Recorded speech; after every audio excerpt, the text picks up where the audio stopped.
एक महिला भक्त वृंदावन से बिहारी जी लेकर अपने घर आई और तभी बाहर से गोलू घर के अंदर आया और माँ से पूछता है कि माँ, यह कौन है? तो मैया ने बोला, ये भगवान हैं और ये ही हमारे मालिक हैं। अब तो घर में जब भी कोई नई चीज बनती तो सबसे पहले बिहारी जी को भोग लगता। पहले यह सब चीजें गोलू को सबसे पहले मिलती थीं।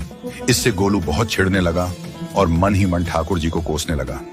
एक दिन गोलू की माँ काम पर जाते समय बोली, गोलू, यमुना जी से मटके में जल भर कर लाना। जब गोलू पानी भरने के लिए जाने लगा तो जाते जाते बिहारी जी को कहने लगा, खाने के लिए तो सबसे पहले तैयार रहते हो, लेकिन काम तो मुझे ही करना पड़ता है।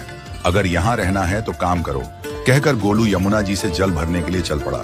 गोलू जब यमुना जी में जल भरने लगा तो उसने देखा कि यमुना जी के अंदर बिहारी जी विराजमान हैं और कह रहे हैं, ला गोलू, घड़ा हम भर देते हैं। गोलू उनको देखकर हैरान हो गया और बोला, नहीं नहीं, मैं अपने आप भर लूंगा। लेकिन ठाकुर जी ने उसके हाथ से घड़ा ले लिया और भरकर घर ले आए।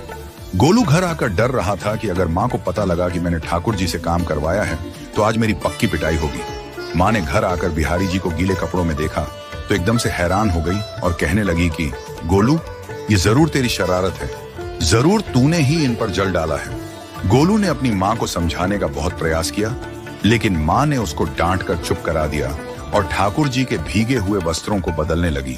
अगले दिन जब माँ ने गोलू को अनाज पिसवाने का काम दिया तो बिहारी जी फिर अनाज का कनस्तर ले आए और माँ को ठाकुर जी के वस्त्रों के ऊपर सूखा आटा पड़ा मिला। तो माँ ने फिर गोलू को डांटा कि तुझे पता नहीं कि ये हमारे भगवान हैं और तू भगवान के साथ शरारत करता।